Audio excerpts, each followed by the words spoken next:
Hello people, my name is Rage, and welcome to some Goblins versus Gnomes. And you may be thinking, wait, Rage, it's not out for 3 days, and you would be correct. However, Blizzard have done something awesome and added all 120 cards of the expansion to the arena pool so we can have a mess around with them before their official release into Constructed. So I am very excited. As you can see, the arena is glowing with the electricity of these tinkerous individuals. Is tinkerous a word? If you're a tinker and you like to tink, are you tinkerous? These are philosophical questions we must all ask ourselves. I am going to choose Druid, because I like a lot of their Goblin versus Gnome cards. And how this is going to work, guys, is I'm not probably going to instantly a Goblins versus Gnome cards, though, of course, one that requires secrets, so we're not going to take it. But yes, with this video, I'm basically treating this as a way to play a deck with GVG cards in. I don't know if I'll finish the whole arena. If I do, it will all happen before the official release of GVG, but either way, we're just going to have fun and enjoy some of the crazy awesome new cards together. So the ship cannon, a 2-3 for 2, that is fine, that is good stats. And it deals 2 damage, so basically the demolishes effect whenever you play a pirate. But I can't rely on more pirates, so I've got to take Swipe. Piloted Shredder, a absolute insta-pick in Arena. 4-3 for 4, which isn't great, but it summons a random 2-cost minion, which is lovely. And the Annoyatron. I mean, I love Innovate, but the Annoyatron, we're taking it. Oh, the Force Tank Max! Terrible card. 7-7 for 8 with Divine Shield. It feels powerful, but it'll just get killed the turn after you play it. You won't ever get to attack with it. It's okay, it's slightly better in Arena where there's less removal, but I'm going to take it because I want to experience playing the Force Tank Max. I mean, is there really any other choice there? Go for a Spellbreaker, grab ourselves a Silence. We're going to go for a Bluegill Warrior, kind of useful. Wild Growth, not as good in Arena, so we're going to take the Dark Scale Healer there. A Wrath is acceptable. A new Druid card, Recycle. Shuffle an enemy minion back into your opponent's deck. Yes, please. A Druid of the Claw, an instant pick there. And we do get our another Annoyatron. Gonna pick up some Clawing for some early game removal. Not a brilliant card, but I preferred it over the options. And also, guys, Spectator mode is in the game. Hearthstone GVG tournament, anyone? Yeah, it's happening. And the anodized Robocub, but the Mechanical Yeti as well. This great early game, this better late game, of course. Mechanical Yeti, honestly, objectively better than normal Yeti in every way. So really, it's just a massive upgrade, and Yeti was already fantastic, but look how cute the Robot Bear Cub is. We gotta take it. It's also a fantastic 2-drop.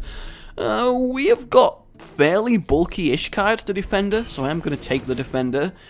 Puddle Stomper, the new Murloc, a free 2 for 2, which even if it wasn't a Murloc, is a fine pick. We'll take 1 Iron back, just for its sheer power. Take a Loot Hoarder for the draw. Gonna go for a Kodo, hopefully get some value out of it. The Mech Warper, so our mechs cost less, potentially kinda useful, maybe for the Piloted Shredder. Gonna give it a whirl. We're gonna choose Power of the Wild here, because I don't want a War Golem. Finally gonna pick up an Innovate. Second Recycle, I don't mind if I do. Gonna take that second Swipe over a second Cub. Gonna go for a Mark of the Wild. Let's take a Clockwork Gnome. Oh, it happened! It actually happened! Tree of Life. Restore all characters to full health. Both players back to 30.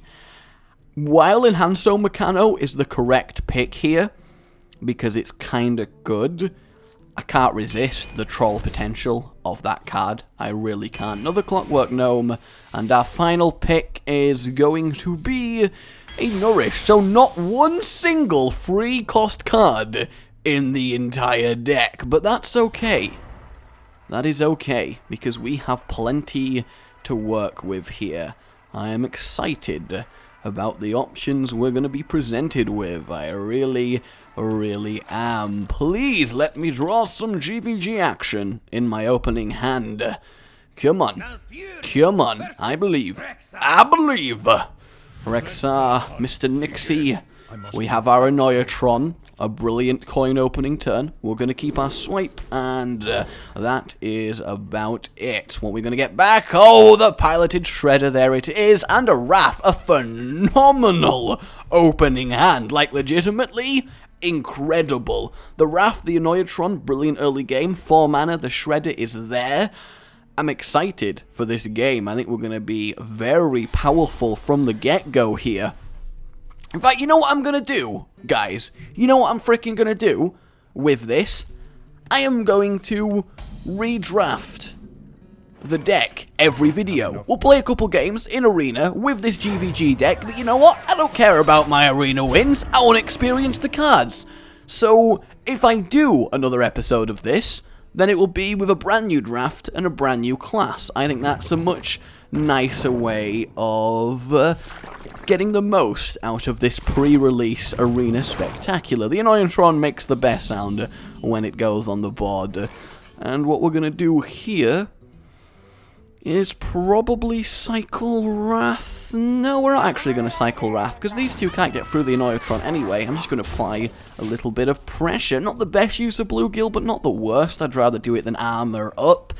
And I'm not in the kind of mindset where I'm like, gotta get 12 wins, unleash my legend, thinking, spend ages on my turn, reason all the things. No, we're here in the GVG spirit, we're gonna have fun, and we're gonna enjoy ourselves. That's kind of upsetting, but it's also honestly completely fine. They're gonna get swippity swiped very easily, and we get our Robocub. Now, this is the true versatility of this card and why it's such a powerful 2-drop. It can go to a free 2 or a 2 free, and depending on the situation, each one of those is very viable. The free 2 to trade up, but in this situation, clearly going to give it health in tank mode, and now it requires both things to get through. It's a very, very versatile card, and lets you counter a whole range of early game scenarios. That is obviously incredibly lucky for him, though 2 out of the 3 rolls would have had the same effect, so I can't be too salty about it. We are, however, going to play our piloted shredder, mainly because it would take both of them to kill it, and if it doesn't die, we can trade for Leok quite nicely, and I'm willing to risk it, especially as we do get a minion back when it dies, and indeed, he is going to ignore it, so we do get the free Leok, which is wonderful. And actually, I am going to probably use Swipe this turn, and the reason for that is, well, this would just trade anyway, but I can do a very nice amount of clearage with Swipe. Do I want to do that? If only I had 6 mana. But I do think the sensible decision is to do that. We are, of course, well, are we going to trade? Yeah, we kind of have to, because that free one will kill the Shredder. Not really anything worth thinking about, and we'll put our Clockwork Gnome on the field. Card advantage, pretty much the same, except I have 2 cards that will cycle, so I'm definitely in the goods there. I do like being in the goods. Oh, I say, I love being in the goods. I don't know what being in the goods is. All I can imagine is someone hiding in like a market stall, you know, like a fruit stall. It's massive, filled with loads of oranges in like a crate, and someone is for some reason hiding in that. And we get a Frostwolf Grunt. Not brilliant, but not terrible either. Absolutely okay with that. And we are probably just going to Starfire this, cycle it. Yeah, well, actually, no, we're not. No, I lie, we are. I was thinking about Mark of the Wilding this and trading, but it's actually, is that more effective? Potentially it really is, because I then get to do other stuff, which is nice, but it's whether I play that and cycle and do nothing else, or whether I do that and have the potential to then hero power, but there's not much else I would do, and you don't often get a free turn to get off Starfire, so I am going to use the opportunity to do it. No point attacking that spider, he'll have to deal with the 2-2 on his own anyway, and looking pretty good. We got the Mech Warper, so that's going to help speed along some of the heavy hitters we have in this deck. That's fine, I couldn't have hit that with the Starfire anyway, so do a little bit of damage there, and just the hero power. So we can, of course, wrath one of these away. We do have the Druid of the Claw. So if I give that to... Yeah, I think that kind of works out nicely, but it does use pretty much my whole turn to do so. Basically, what I was thinking, Mark of the Wild on the 2-1, Power of the Wild buff everyone up, and then we get some fancy trading on with my hero power, but it's a big investment just to kill the Spectral Knight, and honestly, I'm more inclined to just ignore it and apply pressure and make him have to deal with my minions by just going, honestly, just ham on his face here. Like, absolutely gonna put ham on his face. I never got that expression, go full ham on someone. Maybe it stands for something, maybe it doesn't. All I know is that I think that was definitely the best play to make in that situation. The Rocketeer going to be used to clear out the Druid of the Claw, but it's already done a nice amount of work, and that is certainly fine. He's feeling the pressure, and he is going to kill that, giving me a targeted stealth, which is actually really nice, because it lets me use my Mech Walker. I mean, really, I could not have asked for a nicer turn there, could I? Perfect mana usage, perfect clearage, we're still fine on the cards. That was delicious. If there was ever a delicious turn, that was the delicious turn. I think this arena game's gone pretty swimmingly so far. I am definitely happy with it. Ooh, what, you're gonna play? A Sea Giant for 8 mana, that's a problem. Well, oh, what a terrible time to draw this. Yeah, let me just heal him for 19. That will work. No, what we're going to do is apply more pressure as much as we can do. We are not going to cast that yet. We are, of course, going to go for his face, and we are going to stealth that, forcing him to put up a wall. Otherwise, this is just going to... Yep, there we go. That's about right. So even the Sea Giant doesn't save him there. I was so tempted to BM him with the Tree of Life card, mainly just to see its animation, but the Hearthstoner in me that likes to go full edge and just cannot fully let me do something deliberately terrible. It just can't. We ain't hijinking here, guys. We ain't in no hijinks. We experiencing the GVG. So we'll do probably one more game, because the arena does take a while with this particular draft, and then what I'm going to try to do is get a few more of these up before the official release of Goblins versus Gnomes for you guys to have some fun enjoying. Beautiful starting hand, could not ask for 3 better cards, honestly, really nice way to start arena, and 2 of the new cards to it. We've followed by a Neutron. Can we get a hell yeah? Hell yeah! See, someone was happy with that. I praise whoever it was. I hope it was you guys. I hope specifically you, Steven, you did say hell yeah. Otherwise, I'm going to be very disappointed. Okay, what's the opening play going to be from Dark Soul? The Goblin Stalker, a new card, very good, 2-3 for stealth, the stats are solid for 2 mana, and the fact it has 2-3 means you're definitely going to get to attack with it. Now we see the power of the Robo-Cub. We switch it to Assault mode, meaning that it will trade with the Goblin, and being able to ping doesn't help the mage at all. Obviously, something like Arcane Missiles or Frostbolt would have done it, but all he did there was waste sort of ping damage. I mean, technically, he's going to leave it stealth to ping it again, but that's not the end of the world. I've achieved my purpose, and the Annoyatron is going to do exactly what it says on the tin, and annoy Darkenson lol, because he needs to ping off the shield if he's going to get anywhere with that. The Robo-Cub, unfortunately, going to be taken down, but that is okay. Potentially as an argument for playing it in 2-3, just to stall,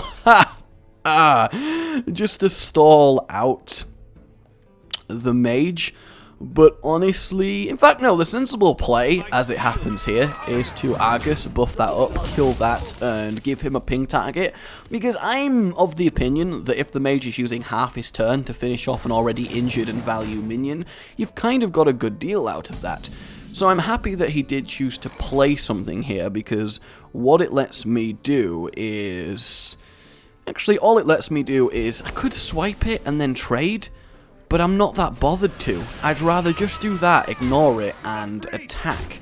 I mean, potentially, I could have thrown the 2-1 into the Water Elemental to guarantee the damage and not let it die to a free Fire Blast, which it is, of course, going to. but it's also kind of fine. It really is. That was definitely the wrong target. I mean, even with a Frostbolt to take that out, that was unholy the wrong target, but you know, you can't expect the best ones every time, because now we get a really, really nice turn where we can clear everything lovely like, and hit that mage for 4 damage, and this of course does come back as a 2-cost minion, so we've got a lot of value on the field, and a really nice hand to back this up. This is actually a shame. I'm going to retire this arena run to do another class, because this is a very solid deck. I mean, the mage hasn't been playing terrifically well, but it's still a very solid deck. Like, it's not made of, it's not liquid or anything, it's nothing crazy like that. Okay, the Violet Teacher, definitely an option here. We got the Clockwork Gnome coming out. Probably just going to play that in Taunt, and we are approaching the Flame Strike turn, so I'm going to play the Annoyatron, which will of course survive the Flame Strike due to the Divine Shield. That will come back, and that will survive it outright. So you got to remember, when you're facing a mage in Arena, they will have a Flame Strike on 7 mana. That is the law of the world. If a mage can screw you over, a mage will screw you over. So always have a board that Flame Strike is just not effective against, and you'll go far. You will go far. Innovate, not terribly useful now, so it's pretty much a dead card in my hand. That is very fortuitous to get right now, because we can cycle it, remove, and hopefully draw it into something good, something that hopefully Innovate requires. Damn. Not today. So we're going to play that because it does survive any potential Flame Strike shenanigans, and we're going to keep those because they would be free kills for the mage to ping anyway. We want the mage to commit something before we really go for this. Okay, that was domination. That was actual domination there. And you know what, guys? We're going to play another game because really didn't expect that to go so quickly. So let's rock this one more time. In fact, you know what, guys? I'm not going to just deliberately choose another class and redraft. I'm going to leave it up to you guys. In the description of this video, there's going to be a straw poll, and it's going to be continue this arena run, or retire, choose a new class, draft a new deck, see more cards. Those are going to be the 2 options for you for the GVG preview arena videos that will be coming out before the actual release of the game. So let me know on that front. A bit of druid on druid action to finish the day from Gangstar Game. We start with the Annoyatron, which is great against classes that can do a bit of damage. Rogue Druid come to mind. Druid of the Claw is just good, and because I have a turn to play anyway, I am going to keep it. I'm actually going to play Clockwork Gnome first, because he's going to have 1 mana in the coin, which means if he coins up to hero power to kill it, he's not really gained much, and he's kind of thrown the coin away to kill a gnome, which gives me a spare part, so I still get value from it, and then I can play the Annoyatron anyway, which is going to do some serious annoying, so I'm happy about that. To be fair, it's not a fantastic card, but it's just really funny. It really is. I mean, what else am I going to do? Of course I'm going to play one. There's not really a decision to make with only 1 mana. Get board control and keep it. That is the rule of the arena. Value trades, value minion. The way is clear. The way is open, in fact. What's that a reference to? The way is open. That's going to bug me. That's really going to bug me. I needs to know. I gots to know. Says Malfurion, as he ponders what cards to play in Pandaria. He repeated, and then sighed as he realized he'd have to deal with a Clockwork Gnome and give his opponent a spare part. A third and final time he did utter, as he reached for his hand and played the coin. So, Wrath or hero power? Gonna Wrath me? Are you gonna place in yourself a Haunted Creeper? Very good. Honestly, a very good answer to this. But the Annoyatron really counters it hard and bites back, because he cannot get through that at all. Unless he's got a Wrath, he's not making a dent on this board right now. And next turn, Annoyatron Clockwork Gnome. Looks like we're going small minion, a little bit aggressive with this arena, which is absolutely fine. I mean, there's no harm in him getting rid of my shield with his Haunted Creeper. He should just go for that, but obviously I can't see his hand, so it might not be the best option. And he is going to go for it. Gangstar Game! It is Gangstar, like it's not Gangster there, that's not how he spelt that, it is Gangstar. Because I'm not sure he knows what he's going for. The Elven Archer is quite a lucky top deck from him. And we get the Stealth Cloak. Absolutely fine with that. Potentially very useful and one of the better options. So we are going to take that out, and we are also going to play another Annoyatron and the other Clockwork Gnome. We'll save the Robo-Cub for a follow-up, because next turn we can play the Robo-Cub and Hero Power. The Spider, probably going to trade with the 1-1, spawn 2 more 1-1s, which I will probably kill with my Divine Shield and the Hero Power in question. But of course, that entirely depends on what he's going to respond with. A Spider Tank from him would be very effective right now, so I'm hoping he's not drafted one of them. 3-4 for free is just pure value stats to have on any given minion. So we'll hope that doesn't happen. Come on. Come on, friend. Come on, Gangster Game. You got this. You got this, Gangster Game. I believe in you. You have this covered. Yep. There we go, you managed to cast Wrath on literally the worst target that you could have done. Do you forget what Taunt does? Or, like, that should have been on the Clockwork Gnome. There is no two ways about it. That was a terrible decision. If he'd killed my 1-1 with his Spider and Wrathed my 2-1, I would be in a much harder position, and I would still have to deal with both 1-1 spiders. That was a terrible order of play, and a clear mistake by him, because now I get to do that, clear those up real nice, play him in extra health, because against an empty board, you want the extra health over the extra attack, that is for sure. And next turn, we can drop a Druid of the Claw. The only disadvantage we do have right now is we are 6 cards to 2.5 cards, because these are really, really poor for their cost and what they do. 1 mana to give things stealth, not great. But still, it's better than not having it, and I think that's what you got to remember with spare parts. They're often bonuses. They don't make what gives you spare parts cost more mana on average, so you just got to treat them as extra little treats, little nuggets of power that you're allowed to play. This guy is the slowest Hearthstone player EU, though. Like, really. Like, he's confused as to what this Robo-Cub is. He's reading its effect. He's still reading its effect. No, he read it. Now he's reading the Clockwork. He's doing it. He's managing to read it. I mean, I guess maybe he thought not Wrath that, because he didn't want to give me the spare part, but he's clearly not looked at what the spare parts do, because it was still definitely the correct play. So I imagine we're either going to see a 2-mana play and a hero power to finish my 1-1, or a complete 4-mana play. Hey, there's the Spider Tank we were talking about, so that makes sense. And he's going to Claw to kill the 1-1. That is a very poor use of Claw there. Like, genuinely, that's very, very bad. Ooh, we do draw Recycle.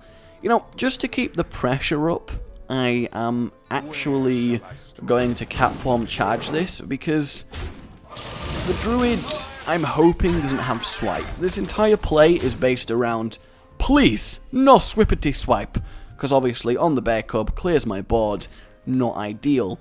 But based on his play, last turn Swipe wouldn't have been a terrible thing to do to me. So I'm kind of hoping he doesn't have it. He's targeting that, so no. Stormpike Commando. Terrible play from him. Yes, he gets to get rid of my 4-1, but think about it. 5-mana card, okay, is dying to a 2-mana card that also will give me another spare part. There's no two ways about it. That play was horrific. I'm going to use that, give him extra attack, make him a 3-3, and continue applying a bit of pressure. I was tempted to play a Spellbreaker and break my own Robo-Cub, but it's not worth it at this stage, especially with some of the cards the Druid might play. I'm also not worried about a particularly powerful drop, because we are rocking double Recycle here, which is really going to help us out. In fact, I hope he spends all 6 mana on one powerful card. Oh, well, he's going to do the spell break for me. That's convenient. And then give it Mark of the Wild, which suddenly makes it a very good recycle target, because we are 2 for 1-ing him and inconveniencing him, which is great. Goodbye, and thanks for all the fish. Away with you, Spellbreaker. Away! He top decks it instantly, double silences my cub, and actually, like, his fist punches out my monitor and slaps me across the face. That would be ideal, but somehow, I don't think that's happening. Come on, Gangster Game. Come on now. Come on now, friend. Come on, lay it down. Lay it down here. Play, I believe. I believe in your card playing abilities. I know sometimes I do take a while, but it's very much easier to realize when your opponent is over when you are, because you're actually playing the game there. And we got the Fen Creeper into hero power to my face. He's sure gonna be disappointed when I recycle that Fen Creeper back into his deck. Here we go. It's so much better than a to your hand card. I don't think it'll see playing constructed, but it's certainly not terrible now. I'm going to do this because I actually get to get value out of my Innovate there. It's already silenced, and I need more pressure on the field, especially with the swipe to back it up. I'm out of recycles now, so I can't ride the current of top decks and know I can just get rid of any threats he plays. I need this ability to deal damage. I need to provide more threats to bring this home, because while I am clearly winning and have been winning, the card advantage is very much going to let him catch up if I don't do something, just anything. So that was the theory behind that play there. Jungle Panther is fine, not going to worry about that. And he's going to bite away my Spellbreaker. That is a shame, but it's kind of exactly the reason I played it. I want him to use more cards than me, and actually have to try and play catch-up himself. I am going to Mark of the Wild this. I'm then going to attack, going to hero power up, and I'm also going to stealth it. The reason I'm going to stealth it is because then it will disable the taunt, and mean that his Panther can't trade with it for free, meaning that I can use it to attack whatever I want next turn. It's about the best use of that spare part I'm going to get without waiting for some major late game thing to happen. I could really use Force Tank Max to come along right now. As weird as it was and as hard time I gave that card, it would actually be kind of a good play, unless he had his own recycle, in which case that would suck. But we are getting to the stage where he's going to feel threatened for his life, which is ideal. He's got 9 mana and 3 cards. I'm not sure why he's struggling what to decide to play here. We know he's got a Fen Creeper and a Spellbreaker in his decks. The 16 mystery cards still. I imagine 4 health and taunt, that makes the most sense. Yep, there we go. Though the taunt not actually active because he's not attacked, and there we go. So I can swipe and attack, but that feels very poor value to do so. So I'm just going to let this beat on me until I have some actual way to do things. Well, that's kind of convenient, really. Out of all the things I could draw there, it's not terrible. But now I really am, of course, down to a pure top deck situation. I mean, we've got a lot of pressure. If we draw any immediate damage, we're going to threaten lethal here. I mean, we're already threatening lethal. We can do 5 damage next turn to his 6 health. He almost certainly should hero power. He needs to try and gain life however he can. This is kind of an intense little arena match here, I have to say. I hope he hasn't got the restore everyone to full health, because that would only really benefit him here, probably winning him the game due to my massive card disadvantage. Come on, gangster game. Come on. And he's got his own recycle, but that's fine. I got a lot of value out of that before it did get recycled, and that's all he's doing this turn. So this comes down to this top deck. If I don't get a really nice top deck, I am in trouble. Dark Scale Healer will do. 4/5 body. We're actually putting something on the field. I am certainly okay with that.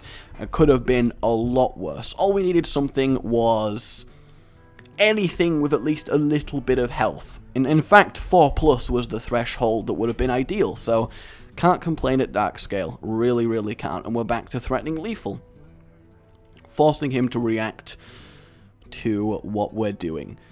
Come on, gangster game. Oh, God. Yes, that was a terrible decision by him. I mean, yes, he's very low and desperate, but that is gonna... Oh, into another triple card draw. We're back in the game. We've basically won, guys. That lost him the game. Did that naturalize? I can understand his thinking, but he failed to realize his only chance of this game was the fact he had more cards than me. And he has thrown that away. So we're gonna nourish. We got Tree of Life. The Troll Heal. We're going to play Mech Walker. We're going to play that for free with extra health, and we're going to attack him. That was disastrous for him, and that is game over right there. There ain't no way he's coming back from this. I will eat my words. if he does, but there ain't no way. That's all I'm saying. He is dead as a duck in water. Ducks don't die in water. They're quite good in water. I don't know what expression I was going for, but he did is the moral of this story. Whenever you're ready, gangster game. Come on now. Accept your death. Roll over and die. You're beat. You're done. Behold, the might of Stormwind. I don't care about the Might of Stormwind. The Might of Stormwind can go die in a fire. 2, 4, 6, exactly 7 damage we can deal. It is over. It might not be over. He was holding an Innovate and a Savage Roar. No, it's still over, because he's going to go down to 5 health to kill my cub, and I have the ability to deal exactly 5 damage. Yes, I know, guys, you probably want me to Tree of Life, but I can't do it. I can't do it. I might kill him in a nicer way, actually. I'm gonna do that. I'm gonna defend Arvagus. I'm gonna claw. And some Malfurion on Malfurion action for the victory. Tree of Life threatening to be cast, but never quite needed. There you go, guys. Some GVG arena action. Let me know with the poll in the description if you'd like me to continue this druid run or choose another class. But for now, my name is Enraged. Have a like from all the GVG content that's going to be coming. It's going to be awesome. And subscribe for more. Goodbye.